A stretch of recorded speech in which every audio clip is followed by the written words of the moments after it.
Mint কার্টুনের উপস্থাপনায় আজকের গল্প কচ্ছপ ও ঈগল। একটি জঙ্গলে এক কচ্ছপ থাকত। সে সবসময় ভাবত পাখিরা অনায়াসে আকাশে উড়ে বেড়ায়, কিন্তু আমি পারি না।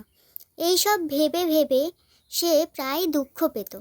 সে স্থির করল এবং মনে মনে ভাবল, যদি কেউ আমায় একবার আকাশে উড়িয়ে নিয়ে যেত, তাহলে আমিও পাখিদের মতো স্বাচ্ছন্দ্যে উড়ে বেড়াতে পারি।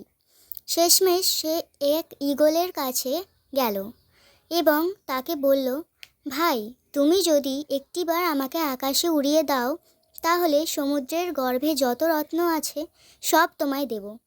আকাশে উড়ে বেড়াতে আমার বড় ইচ্ছা করে। ঈগল কচ্ছপের অভিলাষ ও প্রার্থনা শুনে বলল, শোনো কচ্ছপ, তুমি যে ইচ্ছে প্রকাশ করেছ তা পূর্ণ হওয়া সম্ভব নয়। স্থলচর জন্তু কখনো পাখিদের মতো আকাশে উঠতে পারে না। তুমি এই ধরনের আশা ছেড়ে দাও। আমি যদি তোমায় আকাশে তুলে দিই, তুমি তৎক্ষণাৎ পড়ে যাবে এবং হয়তো ওই পড়াতেই তোমার প্রাণত্যাগ ঘটতে পারে। কচ্ছপ এইসব শুনে চুপ রইল না।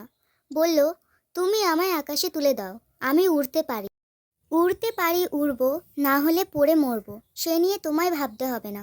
এই বলে কচ্ছপ খুব মানাতে লাগলো ঈগলকে। তখন ঈগল অল্প হাসল এবং কচ্ছপকে নিয়ে আকাশে উঠে গেল এবং বলল, তবে তুমি উঠতে আরম্ভ করো। এই বলে কচ্ছপকে ছেড়ে দিল। ছাড়া মাত্রই কচ্ছপ এক পাহাড়ের ওপর পড়ল এবং যেই পড়ল তার সর্বশরীর চূর্ণ বিচূর্ণ হয়ে গেল।